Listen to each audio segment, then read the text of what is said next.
എടാ അനിയന് ആക്സിഡന്റ് ആണ്, ഓപ്പറേഷൻ വേണം, എന്തെങ്കിലും ഫണ്ട് മറിക്കാൻ കാണൂ? എന്റെ ഫണ്ടൊന്നും ഇല്ലടാ, നീ വേറെ അടുത്തെങ്കിലും മറിക്കാൻ നോക്ക്. എന്താ പറ്റിയടാ? അല്ലിയുടെ അനിയൻ എന്തോ ആക്സിഡന്റ് പറ്റി, ഓപ്പറേഷൻ എന്തോ ഫണ്ട് വേണം. ഹലോ, അവനെന്താ എന്നെ മാത്രം വിളിക്കാത്ത? എന്റെ ഫണ്ടൊക്കെ ഉണ്ട്, കൊടുത്താൽ തിരിച്ചൊന്നും കിട്ടത്തില്ല. ഞാനൊന്ന് ഹോസ്പിറ്റലിൽ വരെ പോയിട്ട് വരാം. അനിയൻ എങ്ങനെയുണ്ട്? ഓപ്പറേഷൻ വേണം, ഫണ്ട് ഇതുവരെ റെഡി ആയില്ലടാ. ഫണ്ട് ഞാൻ തരാടാ. നീ ലോകത്തോളം എല്ലാരും വിളിച്ചല്ലോ, എന്നെ മാത്രം വിളിച്ചില്ല. അളിയ അത് അളിയാ നമുക്കെല്ലാം കൂടെ ട്രിപ്പ് പോവാ. ഞാനും ഓക്കെ. ഞാൻ ഇല്ലടാ, നിങ്ങൾ വിട്ടോ. പൂത്ത പൈസ ചെലവാന്ന് വിചാരിച്ചു വരാത്തെ. എന്ത് കൊണോടാ, 10 പൈസ ചെലവാകത്തില്ല, വെറും പിശുക്കനവൻ. നീ എന്നെ ചിലപ്പോ ഒരു ഫ്രണ്ടായിട്ട് കണ്ടു കാണത്തില്ല. നിന്റെ അനിയനെന്ന് പറഞ്ഞാൽ എന്റെ അനിയനെ പോലെ തന്നെ. ഓപ്പറേഷൻ ഈ ഫണ്ട് കൊടു.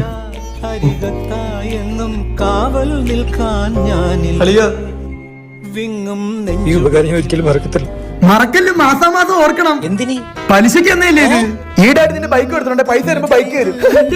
ഒരു സാഹചര്യം വരുമ്പോൾ നിങ്ങൾക്ക് ഹെൽപ്പ് ചെയ്യാൻ പറ്റത്തുള്ളൂ. പോട്ടെ.